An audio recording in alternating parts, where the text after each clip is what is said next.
Welcome to the Pulitzer. It's been a wild weekend celebrating Counterpublic, tornado warnings, City won Cincinnati game, 5-1 last night. It's just been like, we're celebrating. So welcome, my name is Kristen Fleischman-Brewer. I'm the Deputy Director of Public Engagement here at the Pulitzer Arts Foundation, and I'm pleased to welcome you on behalf of the entire staff. We're honored to have you join us today for a series of discussions for Counterpublic. Today's discussions are organized by the artists and curators and will look at ideas in this triennial exhibition. So we're so pleased to have you here today. We'll be here all day. Throughout this exhibition, the Counterpublic team has centered local Indigenous histories as well as contemporary contributions by Indigenous artists. This territory was home to many Native tribes, which in recent histories have included the Illini, Osage, and the Oto-Missouri, among many others. And to open this program, it's important that we recognize the significance of this place to Native people's histories, beliefs, livelihoods, and their continued connection to the land and water that they have stewarded for generations. A sincere thank you and congratulations to Counterpublic leadership, James McAnally. Give it up for James. And Lee Broughton, both close friends and amazing colleagues whose vision brought this project together. Congratulations to the Counterpublic team for all of their work in putting this together. Also, and sincere congratulations to all the project partners. So many of our colleagues have put so much together in this city, so thank you and congrats to all of you. A special congratulations to the Luminary who founded Counterpublic in 2019 under McAnally's vision, and whose mission as an arts incubator gave Counterpublic the legs to spin off and grow to what it's become today. Thank you to all the visiting curators, local curators, artists. It's incredible to have you here. Thank you to all of you for being here today.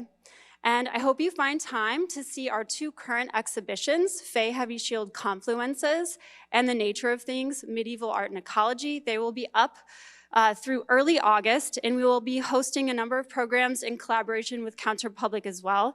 The next one is a conversation between Fay Heavy Shield and Anita Fields on May 6th, so we hope to see you then as well.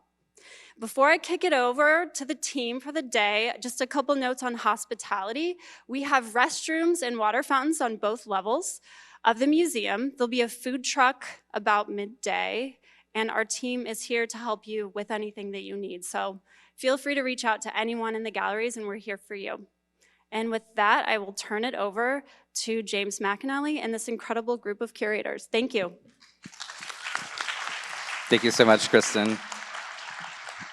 First of all, I want to acknowledge kind of where we are here at the Pulitzer Foundation. And this weekend, we have been hosted throughout the weekend with the support of Emily Pulitzer, who I can say, very honestly, for myself personally, I don't believe the vision for Counterpublic could have ever been realized without the work she's done over decades here in St. Louis. So thank you personally for me, Emily.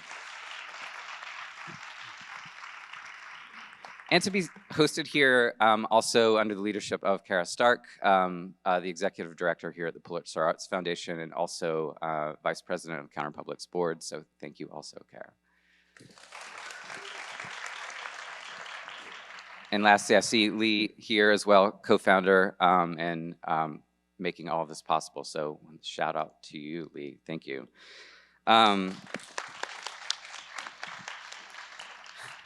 I'm going to mark like an interesting moment for us as a curatorial ensemble that we were kind of reflecting on briefly ahead, which is this has been such a kind of pandemic and onward project conditioned in such a way that we have never been in a room together, all at the same time until this weekend. So for us, this is actually an invitation into a kind of interesting moment of probably us thinking out loud. We convened over Zoom monthly, kind of teasing out the ideas, responding to the community report, testing each other, stretching the boundaries of what we were doing, thinking, working through. But really, it's kind of special for us to be able to reflect together. So I want to just thank you all for trusting us with this process, entering it, and over-delivering, if anything. So thank you all.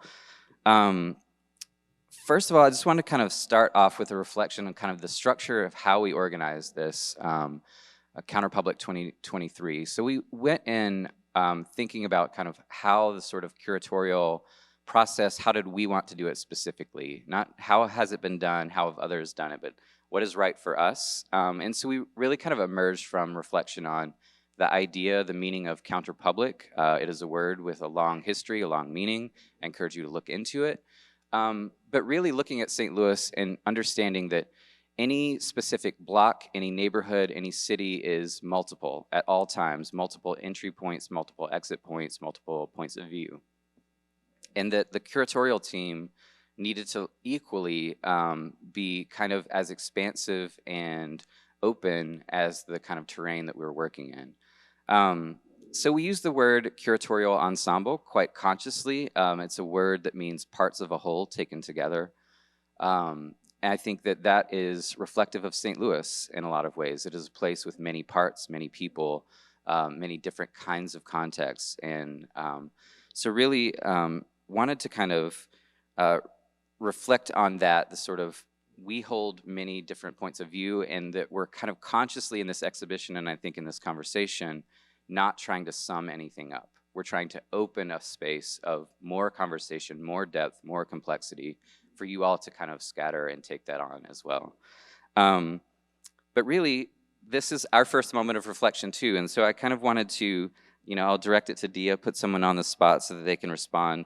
And it's responding to a message you sent me on the way here. You were on the flight and kind of reading through all the project statements, kind of going back through some of the catalog and the thinking, and really kind of, you were marking like, sort of, I didn't know the scope and the scale of what everyone was working on. We're kind of in our tunnels, we're working in our terrain. So I'm curious to hear you reflect on what you experienced kind of in the wider view beyond your own projects arriving here this weekend.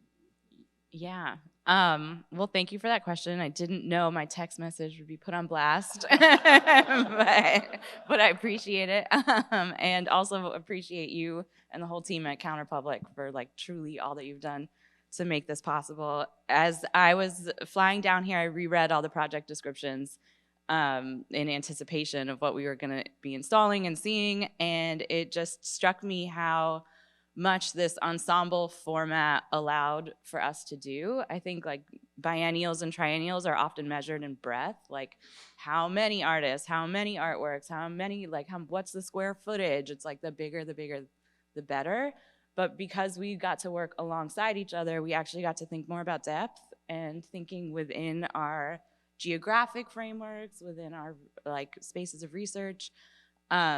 And so we got to be in that tunnel in a specific location or specific ideas with the artists that we were working with. I got to work really quite deeply with them over the past 2 years, which is not possible when you're responsible for 50, 30 artists, 30 projects. And I think that has been one of the best parts of this experience for me, is being able to kind of be in community where we can do both the depth and the breadth. And so when I was reading through the project descriptions, I just realized how many beautiful, gentle touch points there are throughout the city, how much you, as a visitor or a public, get to experience different parts of the city through historical lenses that connect to real communities and real people to today, but that it's probably not the map of St. Louis that you would get otherwise or in any other context. So I was just really struck by that. And I also just want to note that it's really amazing to see works that are workshop-based or performance-based or ephemeral be considered in the same level as a permanent or temporary large-scale sculpture. So I think that too was really striking for me. Amazing. Curious, any other observations kind of from the ensemble of what this weekend has meant? It kind of opened for you any kind of new insights or observations of each other's practice? I have something to add. I think, Diya, going off of what you so beautifully shared, thinking about a visitor and publics, I would say that as a curatorial ensemble, we also really considered the local, right? The publics that are here and communities that are here, and a lot of the works aren't necessarily solely for a visiting public. And that's really important when working in a place like St. Louis. Because I appreciate this sort of note, Diya's the kind of performance-based, the workshop-based. I'm going to put you on the spot, Katherine. So worth reflecting, this is our second edition. In the first one in 2019, Katherine and I were the primary curators of this project. And I'm curious your kind of view into the sort of leaps or way that you as a curator were able to expand and kind of soak into this process. Given that it has been a time and a year for a lot of us, the soaking in was definitely different, very much so different for me. And so it's really about this space of allowance that had to happen through this process, and also understanding trust throughout this process. Because it wasn't just this, like, we're just on Cherokee this time, we're actually like expanding, as I said, like into Jefferson and all of those communities, memories, residues that happen throughout that time. So it wasn't, I mean, soaking into is like a real way of putting it, because there is, like, as I said, all these residues, and like not necessarily trying to resolve anything, but it is that leaning into.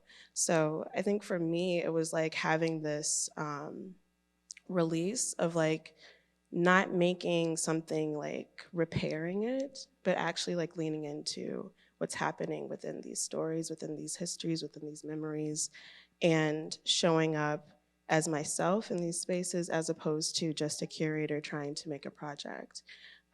Because this is a place that I am from, one of the places that I am from.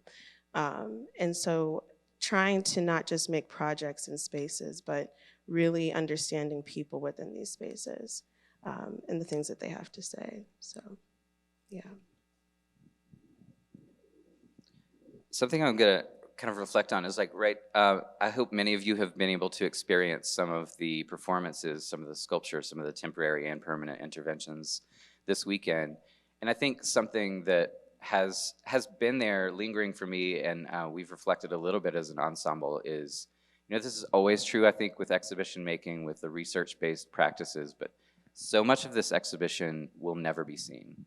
So much of the real work of this group of people has been deeply kind of underground, unseen, things that can't possibly be displayed or are unsafe for the people we're working with or for the ideas themselves. So there's really like a kind of like other heart of this exhibition that is sort of held within people. It's held within reflection, within the land in certain cases. So this question is kind of both for Zach, Jackson, and also Risa. I feel like in a lot of ways, your projects in particular really leaned into that. What can't be seen, what can't be said, what can't be presented, and what is maybe not for every public. So maybe I'll start with you, Risa, because I know that was like very early to your curatorial thinking, and what informed your all of your projects. Mm-hmm.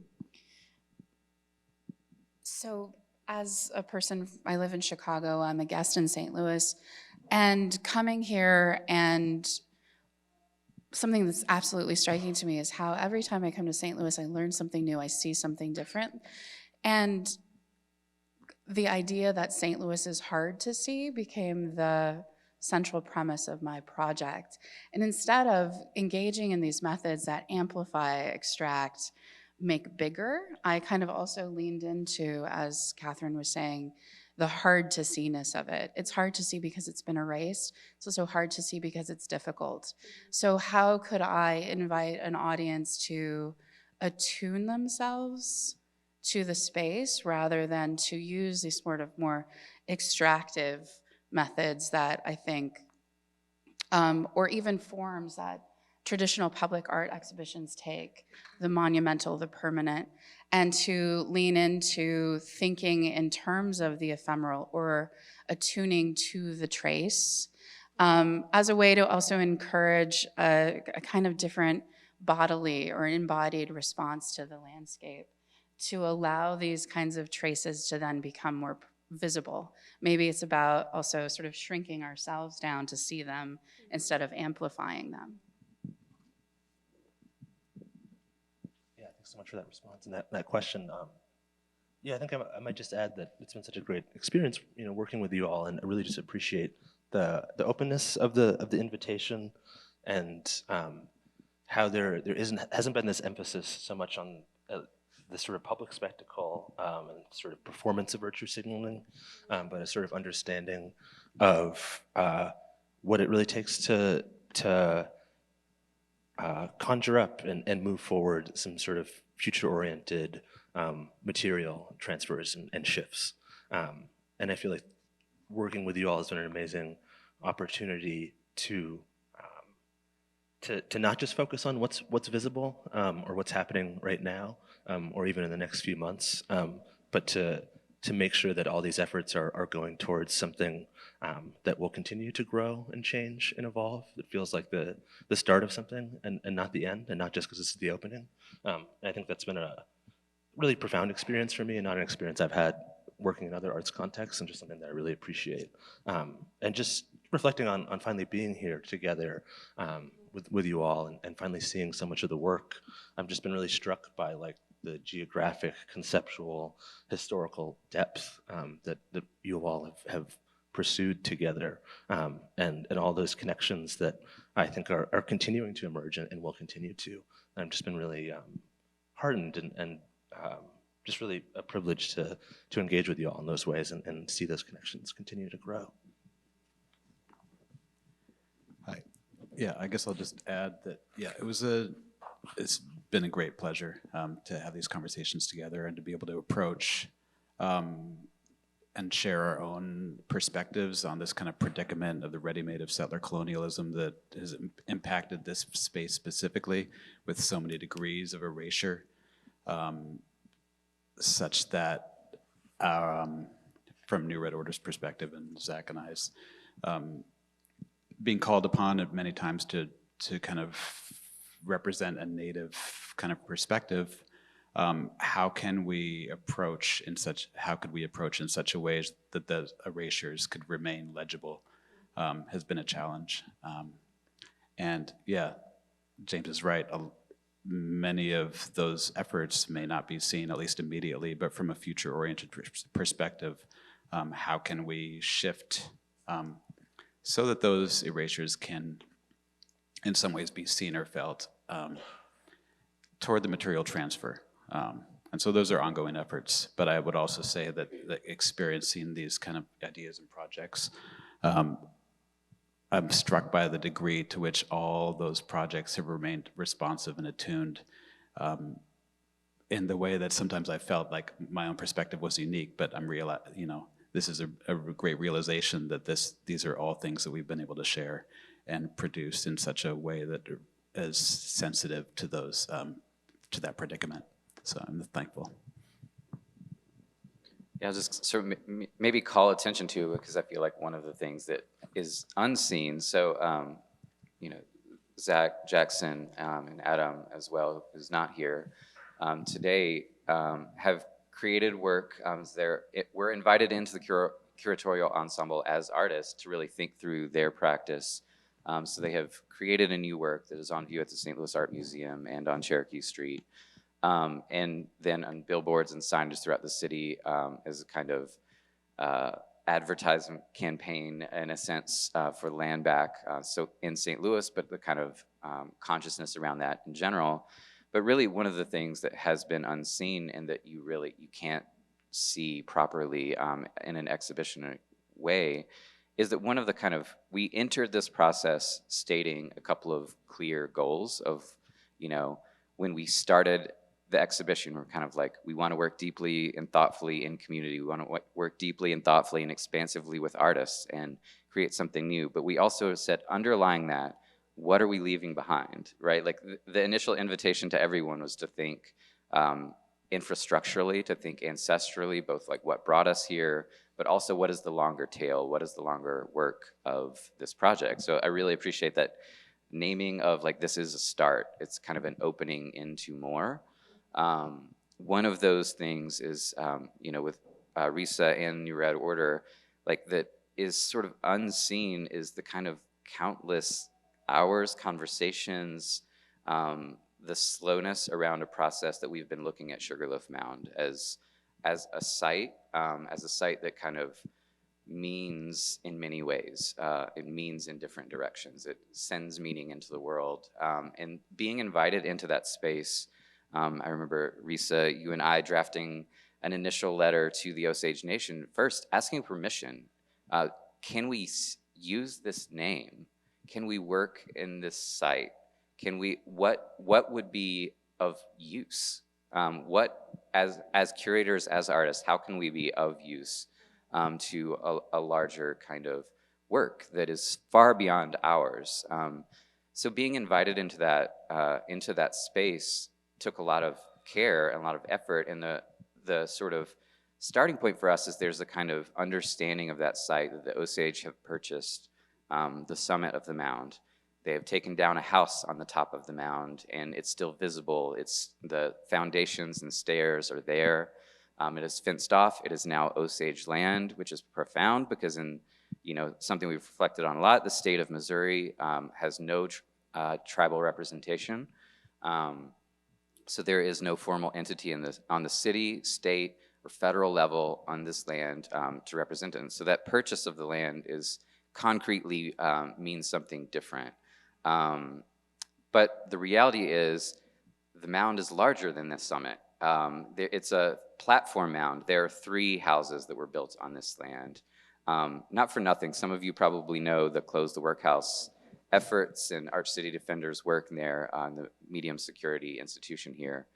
One of the things we found in this process is those houses were built by prison labor as well. So the entanglement of all of our efforts are really kind of like deeply condensed in this space. And part of our work with Osage is this longer conversation around material transfer. So we've been actively in negotiations around the transfer of the remaining 2 houses, and that is kind of one of the unseeable things in this exhibition.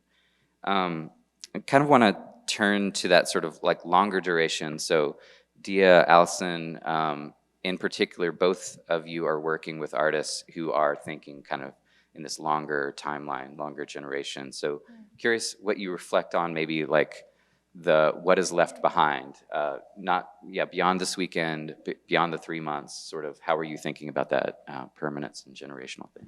So maybe Diya and then Allison. Sure. I think part of the invitation or the initial conversations, we thought and talked about repair. And I think I think we all felt really similarly that repair is not redemption, and that's not the conversation that we were engaging with. And for me and for Jordan Weber, whose project will result in a permanent rainwater capture garden in Peace Park in the College Hill neighborhood of St. Louis, it was also about the ability to redistribute resources to join a community-led effort in order to make this permanent regenerative earthwork that captures water, that purifies soil, that really does the long-term work of helping to decrease negative environmental impacts of a neighborhood, and that is a trace that could be left behind. And it was really through that lens of redistribution and joining existing community efforts rather than kind of creating our own thing for the sake of creating our own thing. So that felt like a really beautiful invitation from Counterpublic, actually, to be able to do that. Yeah, thank you for that question. The invitation to work in the St. Louis Place neighborhood was one that came from you, James. And for me, understanding the nuance and intricacies of that space, it's about a mile from the former site of Pruitt-Igoe and across the street from the future site of the National Geospatial Intelligence Agency's main campus. So the supercharged space and place that has been, that holds a community that it's visible, the disinvestment and the way that they haven't been cared for or held is quite visible. And so working very directly with organizations in the community was intrinsic to the ask. And after getting to know the griot and understanding it's so hard to put into words because it's really not like a 2-minute soundbite. Understanding the intention of Lois Conley's 25-year effort at the Griot, and knowing that developers have bought up lots in that land waiting for the neighborhood to turn. The opportunity to present a permanent public work that would anchor the Griot in a way that perhaps will hopefully support its permanence, that also creates a space for a fellowship with the intention to care for that sculpture, for that fellow to have mentorship with the St. Louis Art Museum, for that fellowship to also care for the sculpture, because I'm a guest here also. I don't live in St. Louis. Putting a permanent public work by David Vij there in a community, the work needs care. The work is going to be programmed. The invitation was an opportunity to think on multiple levels of ways that collaboration can support an organization that is already doing the work and provide even more visibility to the work that they're doing.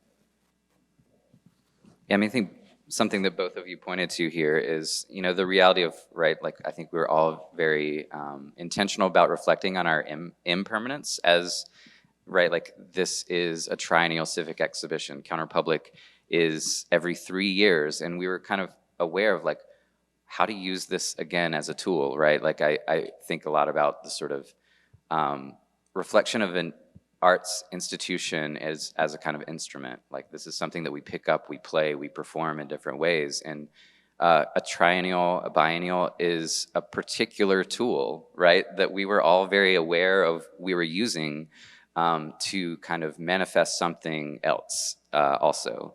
And I think that it speaks to both of your practices because you pointed to this, right? Like we are here for 3 months, but these different community efforts, these partners are here on a much different timeline, right? And like Diya, your project with Jordan in the College Hill neighborhood, it came out of like organizing on the community. It's a community land trust. Like this park is the only neighborhood in St. Louis without a public park. And the community is basically like claiming vacant land and say, we're gonna make a park. It's a legacy of a man named Otis Woodard, godfather of Shiraz Gorman, who was community engagement strategist with Counterpublic. And it was a place that the community was basically declaring like this is a park. This is going to be a park. And that we kind of entered those efforts as opposed to we're not initiating it, but we're also not the stewards of it long term, right? The community will own the artworks, they will own the rain garden, this regenerative landscape, but also it will be a park with playscapes and all the rest. And likewise, Allison, kind of with the Griot and thinking about its kind of place, like it was like, who is stewarding this, and what do they want? What do they need in this? And that is a kind of particular way, I think, certainly core to kind of how Counterpublic operates, I think, and that the fingerprints of the project are in some ways understanding our temporariness towards some other longer change. I'm gonna pivot a second. We're gonna open up to questions because I think, you all have had experience of this. So I'll start with kind of a similar spirit of this to open up to you all questions for each other, but are also kind of what surprised you kind of being here, experiencing the work, seeing it kind of realized for the first time, whether that's your own artist practices that kind of culminated or something else that you saw. So curious, yeah. What has surprised you or kind of enlivened you this weekend specifically?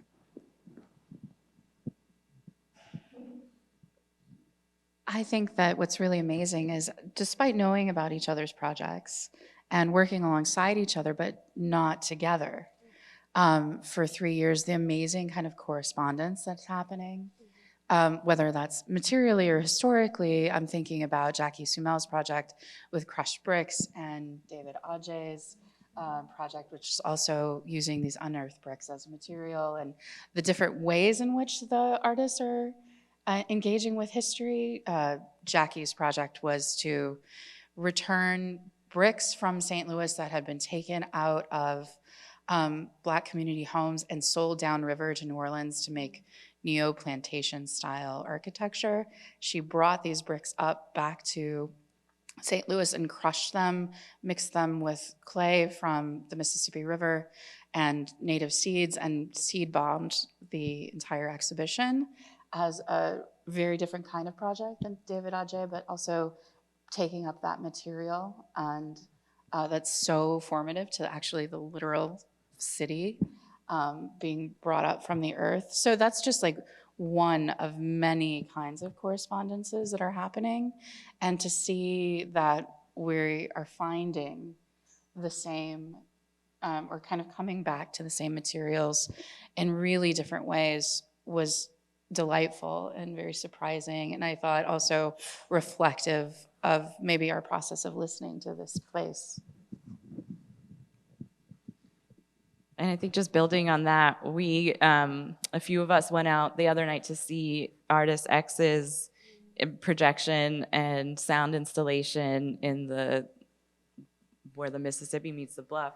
And it was so beautiful to hear that kind of sonic intervention into space and that trace of what was there once before being brought back. And it actually did kind of remind me of Stephanie Jameson's sound piece in the Ferris wheel, in which you're listening to, you know, traces of Mill Creek Valley. You're hearing names of Black clubs that were once there in the intersections, that there's the intersection of streets that they were on, as you're seeing now the parking lots or the empty lots or bank buildings that are currently there. And that kind of like leaving of trace through sound feels really resonant also throughout this exhibition. I would agree. And I would say the sonic interventions of Torquaze Dyson's work with really referencing Scott Joplin, I didn't expect the bass.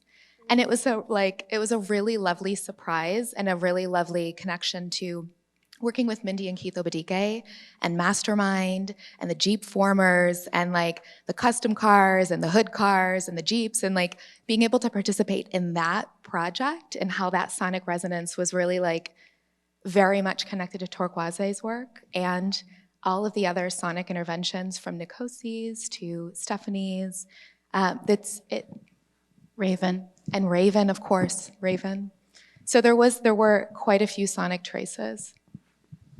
I'd also, I'd like to echo that, you know, thinking through and with Risa, these kind of degrees of invisibility, erasure, and how to negotiate with that. I was kind of struck by the degree to which, although we did attempt to like correspond, bring together correspondences and correspond to some degree, also the surprise of seeing that kind of high degree of visibility of, shout out to Anna Tsulkaris, who brought an amazing billboard, and then those in relation to Anita Fields and the platforms and this kind of staging ground for what might be an opportunity to give it back. I was kind of surprised by the degree of that visibility and this possibility for that being a moment of action toward those efforts. And then, everything that everyone else said. For myself, even just yesterday, finally getting to spend more time at Anita Fields' amazing installation, the platforms at the Mound, by the Mound, and actually being able to be there together and to hear about the work from her and to use them, right, as they're supposed to be used and as they're going to continue to be used back where the Osage are currently, was a really profound experience of really activating that space. And also hearing the sound installation there really just brought I think a gravity to that location that it has been missing for so many people for so long, and just to be there together with Osage people was just a really profound experience for me, and just really appreciate all your efforts to make that possible.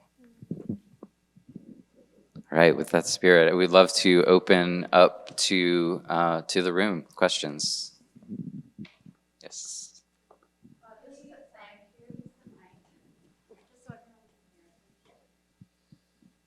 This is a thank you.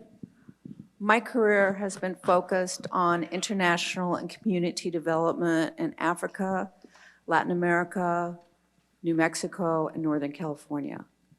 I want to honor the process, sensitive, skillful, and respectful that you've used in entering communities and cultures.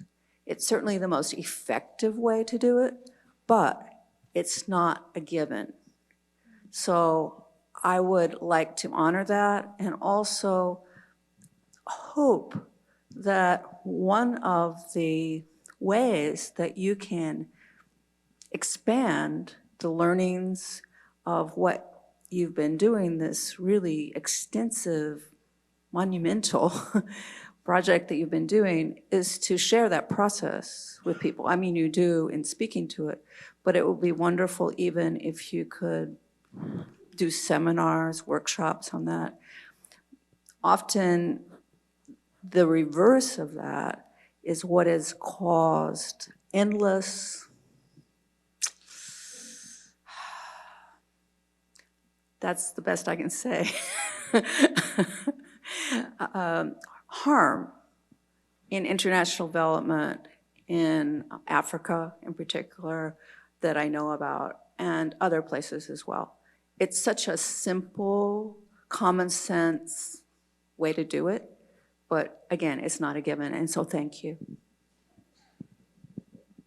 No, thank you. I mean, in a lot of ways, is interesting. I think speaking for myself in kind of my role being almost like I feel like running the faders. I've described the process of being like band leader and stepping back and like letting these incredible people think deeply and on a long arc. But it was really like the trust that I feel like we could have with each other's process. Like there was that kind of like have earned that trust throughout all of your careers, and I feel like that part was kind of formational of like, right, like there's going to be, I think, work to your point of like reflecting on that, documenting that process, because there was a way in which it was just sharpened and refined with each other in conversation and bouncing off and not agreeing, not feeling like there is a way to do this, but there are actually many ways to do this. But if you're attuned to that process of listening, iteration, responding to artist needs, to community needs, to our own needs and personal bodily needs at times, like that, you know, we kind of entered and exited this process in different ways. Yeah, so I appreciate that. And I will point to one kind of thing that like I've barely been able to reflect on, but like one thing that is being done kind of with our work is that we have kind of turned it over to educators in the St. Louis region. There's a curriculum. There is this kind of a whole other life that is going to enter the schools of St. Louis. So that part is like we kind of gave them our research and our work and the project statements and all these things, and they were kind of like, okay, we're going to take this and kind of ingest it and then enter it into the classroom so that there are different kinds of learnings too that are also, I think, beyond our specialties, right? Like, so I think that part is, you know, part of that invitation and openness is that we do hope kind of people own this. This is kind of like, right, now it's open, now it's yours, right? Like, do with it, take it more. So any other questions? So a moment ago, somebody used the phrase working with ready-mades of Southern colonialism. And that was very interesting to me because a lot of the materials that were being invoked are kind of, in my mind, distinct from that because it's the real social fabric of this place. And these narratives have so much weight. So I was curious how everyone involved considered the potential for exploitation in these projects and using these narratives in a way that was responsible to the source material and everyone who is materially affected by the fabric of life here that was kind of invoked to build artworks, curate, etc. It's a really heavy question and a great one. I had a chance to have a conversation with a colleague last night, Jean Cooney. I don't know if she's here. But we were talking a little bit about what happens when you work in space like we all are and how you're collaborating really deeply and intentionally and how that intention really carries through in the work. And I hope I can speak, I believe I can speak for all of us when I say that there's not a sense of singular authorship. And also, when you put work like this in a space, or when you collaborate to collectively bring work into a space, you don't have control over it. And it's that sense of letting go of control, or not having the expectation of a control of an outcome, but doing the best that you can do to put the pieces together, or to build a kind of system or a scaffold around an idea in collaboration with communities, deep collaboration with publics, that makes this kind of work possible. But I don't know if we have, I think your question hinges on an idea of success. And I'm not, I could be wrong, but I think, I don't know if we can kind of consider resolve or success in the same way that you might in another project. I don't know if anyone else wants to take that question up. I was thinking that the question hinges on ethic and what kinds of different ethics we're bringing to the process. Going back to our earliest conversations with Osage, one of the first declarations that we made was that Sugarloaf was not a site to decorate, that adding artwork to that sacred site would be a defacement of it, and that not only that there's no singular person that could speak for it, and that also that it's already speaking for itself. So a lot of what I tried to do was make a public art exhibition that didn't restage occupation, that couldn't be capturable in the ways in which along Jefferson Avenue is also like a heavily policed area. So what were the ways that we could make the sort of erasure visible, the history beyond that erasure visible, and then also keep it free and outside of these systems as well? I will leave it there. Yeah, I think you're exactly right. That question is about ethics, and that's something I think we all thought about really deeply. And for me, it was about really thinking through collaboration and inviting artists that have collaborative practices to engage with people in different ways and different timescales, like Stephanie Jameson, who's been working with one St. Louis couple of performers that have been performing here for over 50 years. She's been working with them for like a year to develop this sound piece, which has included a whole lot of intimate getting to know each other. Virgil Taylor, who's the unofficial artist in residence with the Metropolitan Sewer District, working with the workers of the sewer department, working also just an open invitation to anyone who participates in it. And of course, Jordan, who's had years of partnership with our city defenders and other St. Louis organizers to really think about how their projects manifest in collaboration with people and have a real ethic towards working with people and place is something super important. That's super important. I'm glad you both picked up on that. I guess the point for me when I said success is that we do have ethical approaches to the work that we're doing, but how do we know that it's resonating? Like, so we do bring our ethics, but then the question really is like a provocation for, and then what? You know, and I think I just might offer that it's maybe too soon to know where and how it's hitting and resonating. Yeah, and I think to go back to this kind of idea or statement of ready-made as ready-made of settler colonialism, like that's a foundation that is oftentimes a public secret. You know, we understand the levels of occupation, we understand that there are histories of occupation, but how can we articulate those with each other in a way that doesn't include our own ideals? And I think in many ways we would love to maybe succumb to ideals of artistic freedom or move into freedom, because we all want to be free, right? But how do our proclamations of freedom or articulations of freedom or ideals of freedom impinge on others? And so that was kind of a fundament that we had to kind of talk through at many points in our conversations. And I think that did have an effect outward in the projects and the works and the negotiations and collaborations with artists and with each other. But yeah, I agree, we don't yet know. And so this is an opportunity to see how those kind of multiple approaches might unfold, and it's exciting. Yeah, I mean, I think I want to sort of turn it to another question, but for me, one of the projects, again, that is workshop-based, and I would kind of turn this to you, Katherine, is Black Healers Collective, that you very intentionally invited into this process, that maybe if you want to speak to that, or I know you have thought about this question a lot, right? Yeah. And then Shiraz is also here, and Shiraz is the person that really actually brought Black Healers Collective into, so I just wanted to make sure that she's credited for this, because it's not just me, but really understanding healing. And right now I've been thinking a lot about healing, and that it's not just something that is linear. It's not just something that we go into a community and we're like, this is how you're supposed to heal.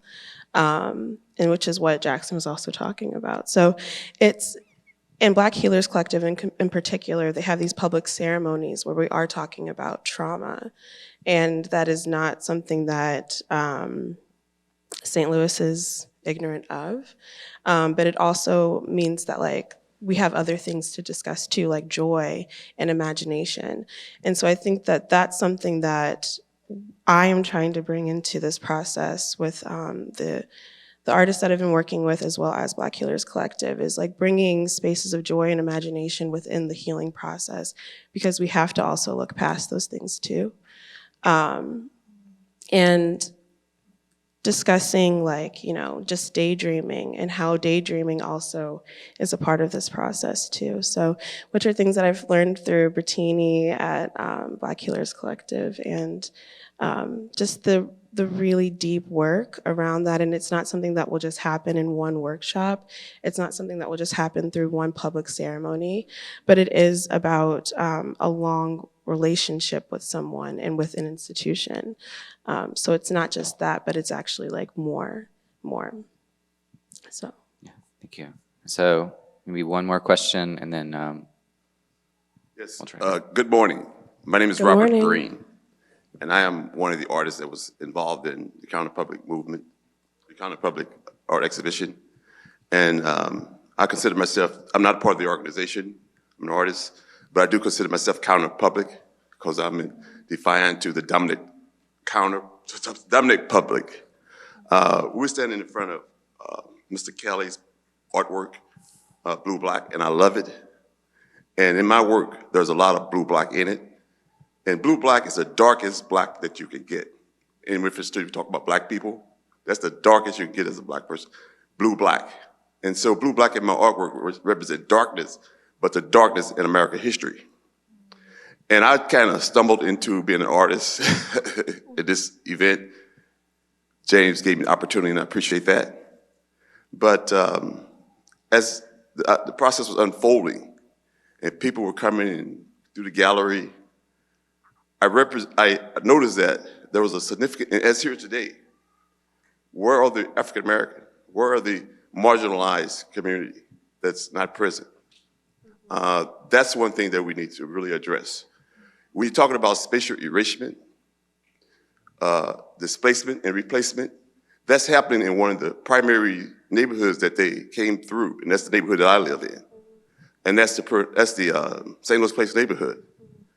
But me, I came up in neighborhoods that's been displaced and erased and replaced all of my life. And it's continuing. And so in St. Louis City here, the black community is being wiped out, like it is across the nation.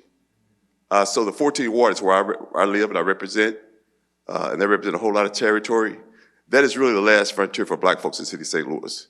And I want to make that known. Because once you take those neighborhoods, there's very few neighborhoods left. So we're here, we're talking, and it's all good and everything, and the Counterpublic thing was all wonderful, but I wouldn't be me if I didn't get up and say that I'm part of Counterpublic because I, as opposed to the dominant culture and some of the things that they're doing to marginalize these communities and to cause the disenfranchised and to cause the displacement, erasure, and replacement. So unless we talk about those things in a serious context, we off the beaten path. And so that's not really a question, it's a statement. But if you can, on the panel there, if you can address that, I would appreciate it. Thank you.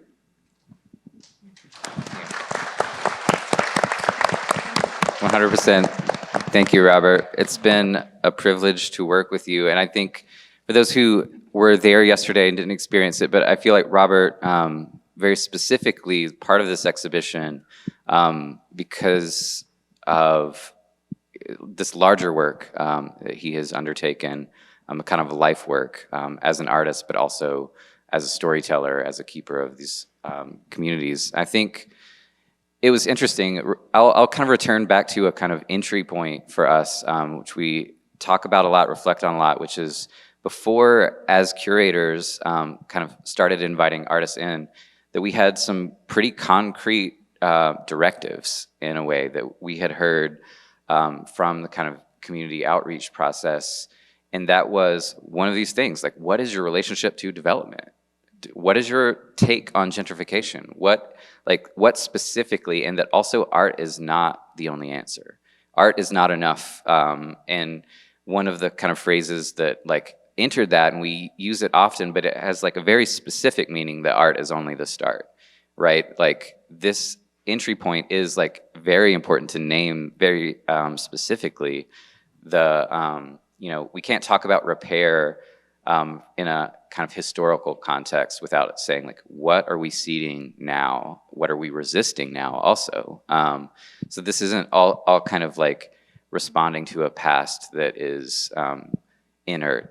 These kind of pasts get reseeded. And so as the exhibition, we're trying to kind of, I think, interrupt that. And I think, to your point, Robert, like this is organizationally with Counterpublic kind of commitments to to act and to continue to act, to not sort of show up and disappear, that to keep showing up, I think is part of the answer. But it's also that, right, like art is not in a silo, and artists are not the only answer, and it has to enter very specific relationship with community organizations, with grassroots organizers, and kind of at all scales. And I think that's sort of part of the kind of commitment that we have made as an organization, that sort of like operate on all scales, bring people together, but also take stances, frankly, to say we aren't just kind of passively here. We are kind of committing to resist things like gentrification in the St. Louis Place neighborhood, right? Like Allison, like when entering that neighborhood, that was kind of like consciously, that is what's at stake, right? And like, what is our role in that? And how are we kind of insisting on resisting it also from the outset? So thank you, Robert, for naming it. And I think that is a good place to leave off for this conversation. So thank you all, whether you're in person, watching by video. We are gonna take a break. So please get up, stretch. The Contemporary Art Museum is open next door, has a cafe with coffee. There is water, bathrooms here, there as well. So we will return at 11:30. So yeah, we will see you shortly, but go take care of your physical needs, and welcome to Counterpublic.